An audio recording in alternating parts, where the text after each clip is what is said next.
खोर्धा बाघमारी थाना पड़ाडीह अंचल नाबालिका सह होइथिबा गणदुष्कर्म घटना को नहीं एक्शन मोड्रे राज्य कांग्रेस राज्य में आईन श्रृंखला व्यवस्था संपूर्ण रूपे विपर्यस्त बोली प्रतिवादर स्वर उठाई राज्य कांग्रेस।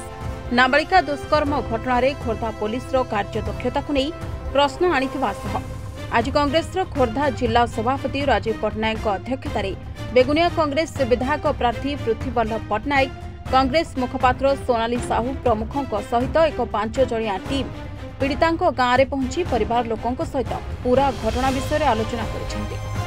तेबे पीड़िता न्याय न मिलवा पर्यंत कांग्रेस एही लड़ई जारी रखिबो बोली जिला सभापति राजीव पट्टनायक चेतावनी दैछंती। परे एही टीम बाघमारी थाना रे पहुंची थाना अधिकारी सहित मध्य आलोचना करिथिबा जणा पड़िछि एवं परे खोर्धा एसपी कार्यालय रे पहुंची दाबीपत्र प्रदान करने को चाहूले कौनसी अधिकारी जिला मुख्यालय रे उपस्थित न रहिबा को नहीं असंतोष जाहिर करिसेंति पूरा टीम। तेबे नाबालिका सहित गणदुष्कर्म होइछि कि नाही से बाबद रे एपर्यंत पुलिस विभाग रो कौनसी अधिकारी मुह खोलिबा को नाराज। आउ एपटे पीड़िता स्वास्थ्य अवस्था को नहीं चिंता प्रकट करिछि कांग्रेस। देखंतु जो भली भाव रे बेगुनिया अंचल रे जने नाबालिक दलित झील को गण बलात्कार करागला आज को 4 दिन बीतीगला सत्य मध्य कौन दुर्वृत्त कौन अभियोगकारी माने एपर्यंत अरेस्ट ही ना। आमे से झीर परिवार को जाइथिलु आमे 5 जण एक कमिटी कांग्रेस दल तरफ जाइथिलु आम सह बेगुनिया विधायक प्रार्थी पृथ्वी भाई मध्य थिले जयश्री मैडम मध्य थिले सोनाली मैडम एवं स्वागतिका मैडम थिले। तांको घर को गला बेले आमे देखिलु तांकर वृद्धा जेजेबापा थिले तांको सहित आलोचना कलु सी मध्य संदेहजनक अवस्था आमको आंसर देले जे मो नातुणीर अवस्था भी कौन अच्छी स्वास्थ्य अवस्था कौन अच्छी मु भी एपर्यंत जानी पारुनी आखिरे लुह थिला। तापरे आमे बाघमारी थाना अधिकारी सहित मध्य भेट हेलु। दुर्भाग्यर कथा होची एते समय घटना को बीतीगला परे मध्य थाना अधिकारी पाखरे कौनसी आंसर नथिला। से छुट्टी रे थिले काली जॉइन करिसेंती बोली कहिले केते जण अरेस्ट हेबे कोन होइछंती केते जण एतरे संश्लिष्ट अछंती तांका पाखरे कोनोसी खबर नाही। एबे आमे एसपी को पाखु आसीथिलु एवं एसपी ऑफिस को यथेष्ट पूर्वरु मध्ये आमे खबर दे आसीथिलु जे कांग्रेस रो डेलीगेशन टीम आमे आसुछु सेही नाबालिका रो जो बलात्कार हेछि ताई विषय रे आपन सहित आलोचना करिवा पई। एसपी ऑफिस रे आज ना एसपी अछंती ना तांकर कोनोसी अधिकारी अछंती।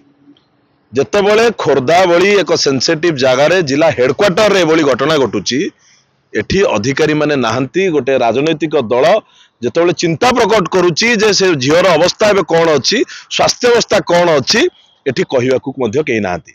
आमे दाबी करूछु जे तुरंत आजी से झीर स्वास्थ्य अवस्था किभली अछि हॉस्पिटल तरफ बुलेटिन जारी करा जाऊ एवं एसपी निजे केते जण एथरे संश्लिष्ट अछंती केते समय मध्य अरेस्ट हेबे आ उपरे प्रतिक्रिया रखंतु नचेत से झियो एवं ता परिवार को न्याय दबा पई कांग्रेस दल दरकार पड़ले एसपी ऑफिस मध्य घेराव करिवो। आ आपण मानक माध्यम रा गोटे कथा कहबा पई चाहे जहा आमे से गाँव विभिन्न लोकों सहित भेटिला परे जानिलु जदि लोक जानुछंती जे एथरे केते लोक संश्लिष्ट अछंती को गाँव रो अछंती पुलिस केमिति पर्यंत जानि पारु नाही।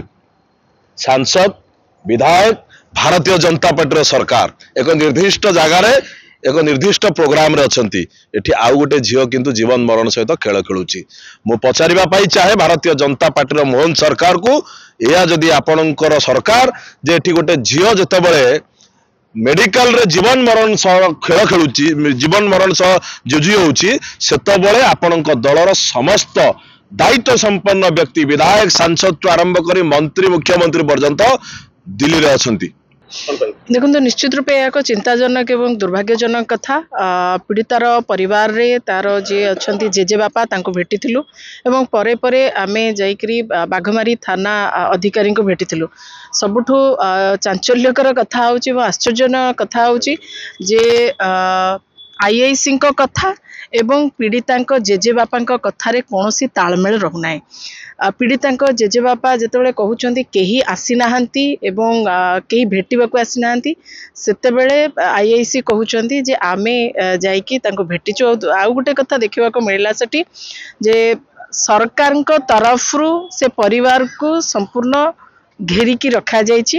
आपनको कहबाको बिल्कुल भी कुंठाबोध करूना कि से परिवार को नजरबंदी करके रखा जाइछि जे को माने आसुछंती भेटिबा पई कोन जदि ए घटना एक साधारण घटना हेई थांता ताले एभली हेई नथांता। अर्थात जो माने दुष्कर्मकारी अछंती वो दुष्कर्मकारी मानकर कोठी ना कोठी सरकारी दल सहित संपर्क थिबार संदेह उपजुची एवं आलोचना होउची जे हॉस्पिटल कर्मचारी माने जो कर्मचारी माने एभली दुष्कर्म करिसेंती सेमानकर हुए तो सरकारी दल सहित संपर्क रही जहाँफल सरकार एवं प्रशासनिक अधिकारी एसपी लुचुचंती एवं तमाम पूरा सिस्टम को जो आलोचना करेंगे कहा सहित कहार तालमेल रहूना केवल जगन्नाथ पाखरे केवल निवेदन करेंगे से झील सुस्थ हो भलरे ता घर को परिवार को फेरी आसु एवं जो माने दोषी अच्छा से तुरंत दृढ़ कार्यानुष्ठान ग्रहण करने दाबी करेंगे। खोर्धारू प्रवीण भंजों रिपोर्ट रिपोर्टर्स टुडे।